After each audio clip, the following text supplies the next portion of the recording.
Welcome to Dock Chat, a podcast that brings you the stories of the unique community of people who work, live and play in the Historic Dockyard, Chatham. In addition, we will take a look at exhibitions, events and attractions at the Dockyard. In this episode we hear from Alex Rowling, Managing Director of Master Ropemakers Limited. In this part, Alex tells us about her various roles at the Ropery and how the retail offering was developed.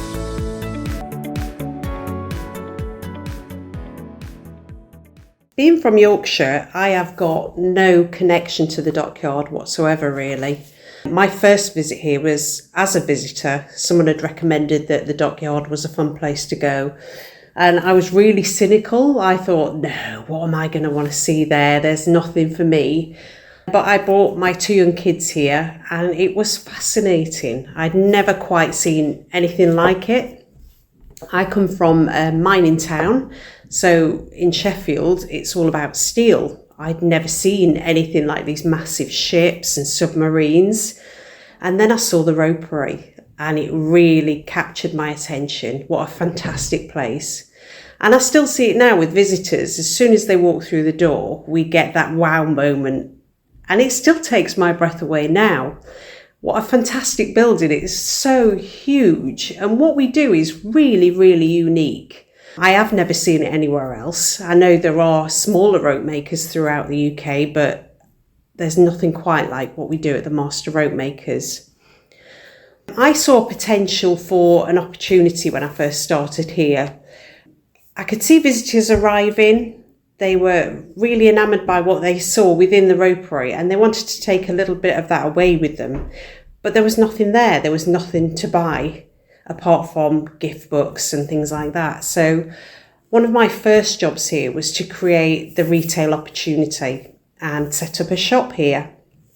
And we tried to do that by creating products which relate to the Dockyard, but are still fun, a little bit of a treat, and relate to modern day living. So things like paperweights, key rings, the sailor's brush, and one of the favourites, which is monkey fist doorstops. We sell thousands of them. The shop took a little while. It was really hard to work out what people liked. And in my position, I was also an admin assistant, so I had to do that as my day job while still developing this idea of retail.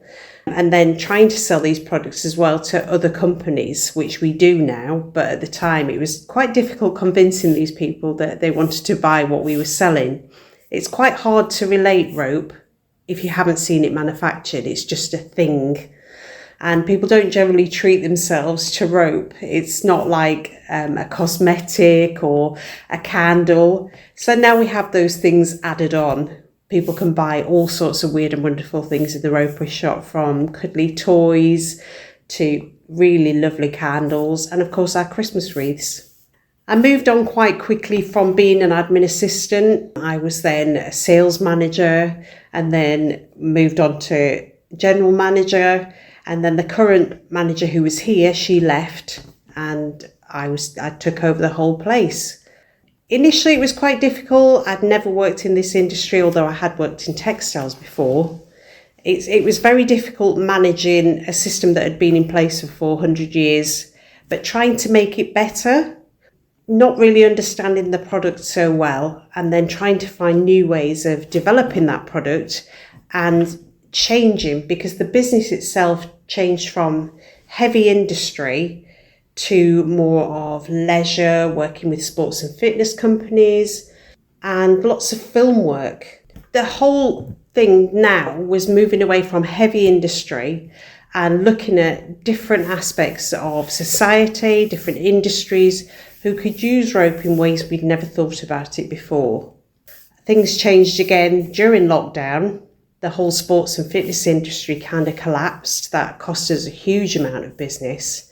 And again, we had to look around us to work out who would buy our product.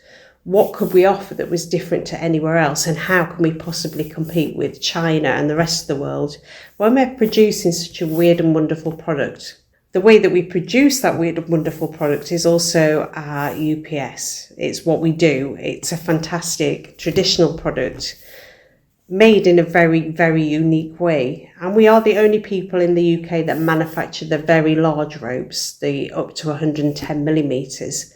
So it's finding a market that would purchase those things.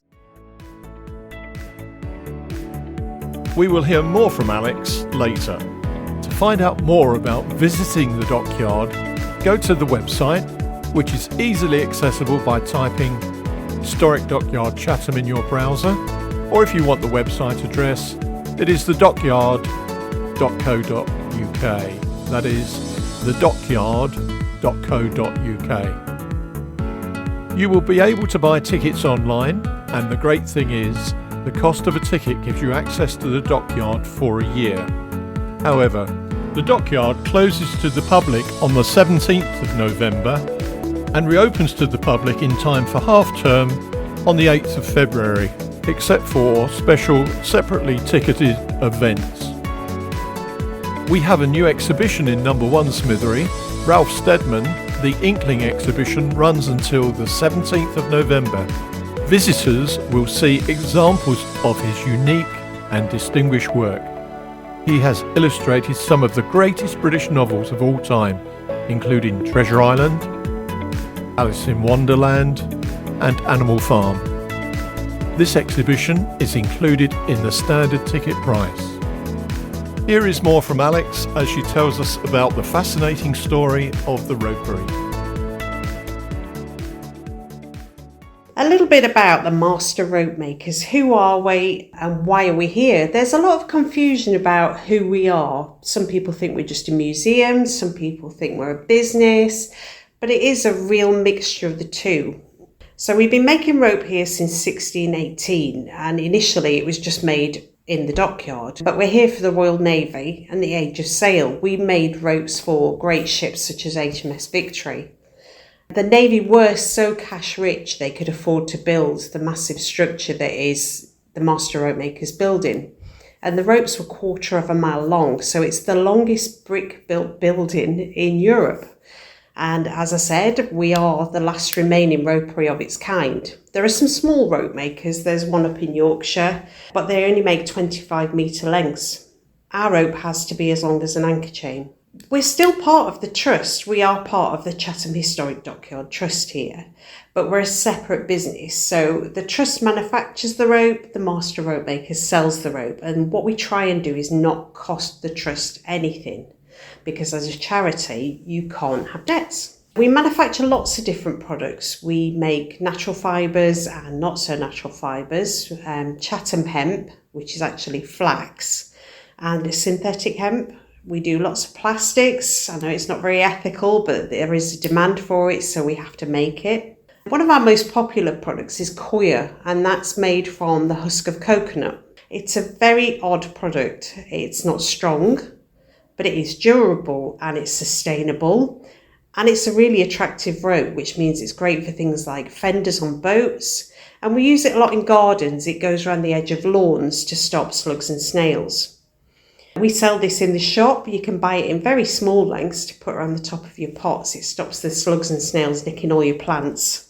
Manila's another one. It's a natural fibre. It used to be used a lot by the MOD because it's a strong fibre, but it's also natural. So instead of using hemp, they would prefer to use manila. Our most popular rope is synthetic hemp.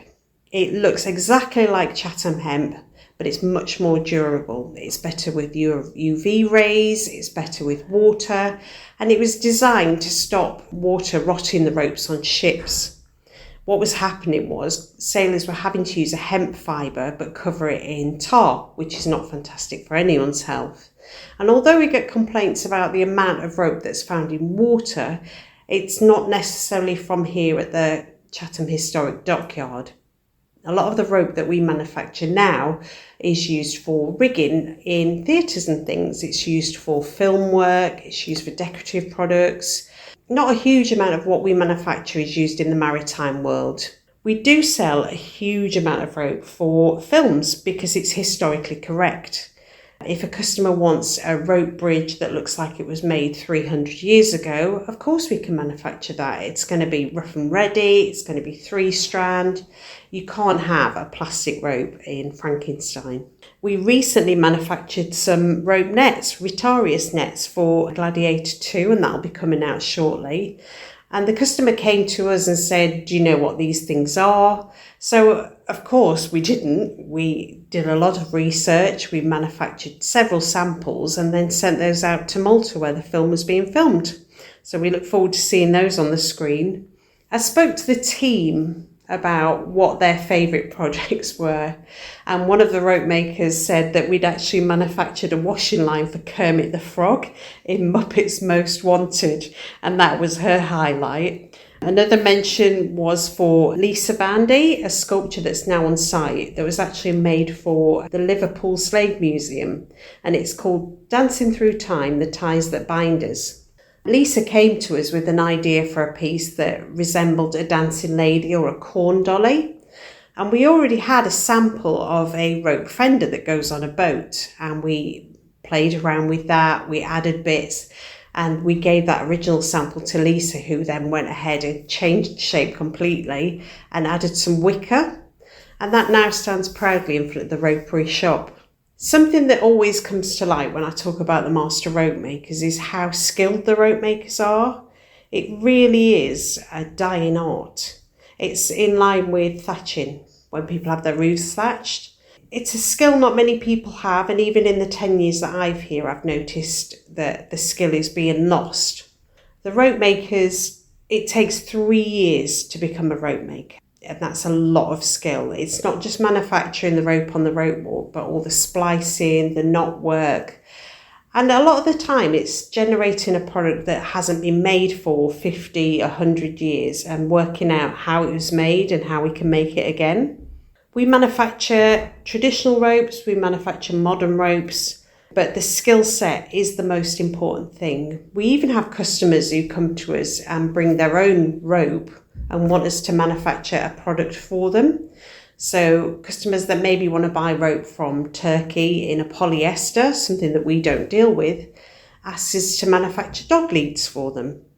The Ropery shop is obviously one of the biggest projects I've been involved in. It transformed the fact that we maybe made a dog lead every now and again to the fact that we make probably 500 to 1,000 every year now. We manufacture lots and lots of different products. The sailor's brush, the monkey fist, the Christmas wreath, they're all made by the rope makers here on site. And then it's one of my favourite jobs to add bits and bobs to them. And then we pop them in the shop. And I really like watching customers come in and know that they're buying a little bit of history. As part of our daily experience at the Historic Dockyard, we offer visitors a chance to explore the Ropery, and they can see the gallery downstairs where we've got lots of interesting bits and bobs. We've had some donations from Des Pawson, who's very famous in the rope world. But we offer a daily demonstration Monday to Friday where visitors get a chance to see rope makers in action. So they're the Harry Styles of the dockyard. They get to watch them live make a piece of rope, and it is a genuine wow moment. I don't think most of our visitors have seen anything like that before. I know the first time I saw it, I thought it was death defying. We do use Victorian equipment, so it looks quite dangerous, but I can assure you they're very well trained. It's a minimum 3-year apprenticeship to become a rope maker, so they all know what they're doing. So what does the future of Master Ropemakers look like? I'm just the current custodian of the Master Ropemakers. It's my job to look after it for now, and hopefully we'll have another 400 years moving forward. What we do need to do is keep our eye on what our competitors are doing. We need to find new markets. We need to continue developing the products that we manufacture. We obviously keep our eye on the market with regard to new rope products and new ropes that are being developed. The world of wool seems to be snapping at our ankles at the moment. But again, until that's tested, I'm not going to say too much about it. I hope the place is still going in 400 years because it really is fantastic. It's completely unique. There is nothing else like it, especially in the UK. We are now on 11 podcast platforms, including Amazon Music, Apple Podcasts, Spotify and YouTube.